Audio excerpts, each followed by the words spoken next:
ಎಲ್ಲರಿಗೂ ನಮಸ್ಕಾರ. ಕನ್ನಡ ರಾಜ್ಯೋತ್ಸವದ ಹಾರ್ದಿಕ ಶುಭಾಶಯಗಳು. ಇಂದು ನಾನು ಆಯ್ಕೆ ಮಾಡಿಕೊಂಡಿರುವಂತಹ ಕವಿಗಳು ದಿವಂಗತ ಶ್ರೀ ಕೆ.ಎಸ್. ನರಸಿಂಹಸ್ವಾಮಿಯವರು. ಕೆ.ಎಸ್. ನರಸಿಂಹಸ್ವಾಮಿಯವರು ಪ್ರೇಮ ಕವಿ, ಒಲವಿನ ಕವಿ, ದಾಂಪತ್ಯ ಕವಿ ಎಂದೇ ಖ್ಯಾತರಾದವರು. ಶಬ್ದಗಳ ಆಡಂಬರವಿಲ್ಲದೆ ನವಿರಾಗಿ ಸರಳವಾಗಿ ಪ್ರೀತಿಯ ಭಾವನೆಗಳನ್ನು, ಮಾನವೀಯ ಸಂಬಂಧಗಳನ್ನು ಗಟ್ಟಿಗೊಳಿಸುವ ಸತ್ವ ಕೆ.ಎಸ್. ನರಸಿಂಹಸ್ವಾಮಿಯವರ ಕವನಗಳಲ್ಲಿ ಕಾಣಬಹುದು. ಪ್ರಸ್ತುತ ದೀಪವು ನಿನ್ನದೇ, ಗಾಳಿಯು ನಿನ್ನದೇ ಕೆ.ಎಸ್. ನರಸಿಂಹಸ್ವಾಮಿಯವರ ಆಧ್ಯಾತ್ಮಿಕ ಚಿಂತನೆಯನ್ನೊಳಗೊಂಡ ಕವನ. ಕಣ್ಣಿಗೆ ಕಾಣದ ಶಕ್ತಿಯಲ್ಲಿ ನಂಬಿಕೆ ಇರಿಸಿ ತನ್ನೆಲ್ಲ ತಳಮಳವನ್ನು ನಿವಾರಿಸು ಎಂದು ಆರ್ತವಾಗಿ ಪ್ರಾರ್ಥಿಸುವ ಮಾನವನಿಗೆ ನಿನ್ನ ಜೀವನ ನಿನ್ನ ಕೈಯಲ್ಲಿದೆ. ನಿನ್ನ ಆತ್ಮವಿಶ್ವಾಸವನ್ನು ಕಳೆದುಕೊಳ್ಳಬೇಡ. ನಿನ್ನ ಜೀವನ ಜ್ಯೋತಿ ಆರದಂತೆ ಕಾಪಾಡಿಕೊಳ್ಳುವ ತಾಳ್ಮೆ ಇರಲಿ. ಜೀವನ ಸಾಗರದಲ್ಲಿ ಬದುಕೆಂಬ ದೋಣಿ ಮುಳುಗಿಸದೆ ದಡ ಸೇರು ಎಂಬ ಕರೆ ಇದೆ.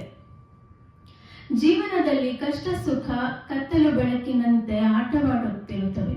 ಕಷ್ಟಗಳು ಬೆಟ್ಟದಂತೆ ಎದುರಾಗಬಹುದು, ಆದರೆ ಅವನ್ನು ಪರಿಹರಿಸಿಕೊಳ್ಳುವುದು ನಿನ್ನ ಕೈಯಲ್ಲಿಯೇ ಇದೆ. ಯದ್ ಭಾವೋ ತದ್ಭವತಿ ಎನ್ನುವಂತೆ ಪ್ರತಿಯೊಂದು ನಿನ್ನ ಕ್ರಿಯೆಯೇ ನಿನ್ನ ಮನದ ಪ್ರತಿಧ್ವನಿಯೇ. ಹಾಗಾಗಿ ಮನದ ಆತಂಕ ತಲ್ಲಣಗಳನ್ನು, ದಿನನಿತ್ಯದ ತಾಪತ್ರಯಗಳ ನಡುವೆಯೂ ನಂಬಿಕೆ ಪ್ರೀತಿಯನ್ನು ಕಳೆದುಕೊಳ್ಳದೆ ಬದುಕುವ ಭರವಸೆಯ ಧ್ವನಿಯನ್ನು ಬಿತ್ತಿದ್ದಾರೆ.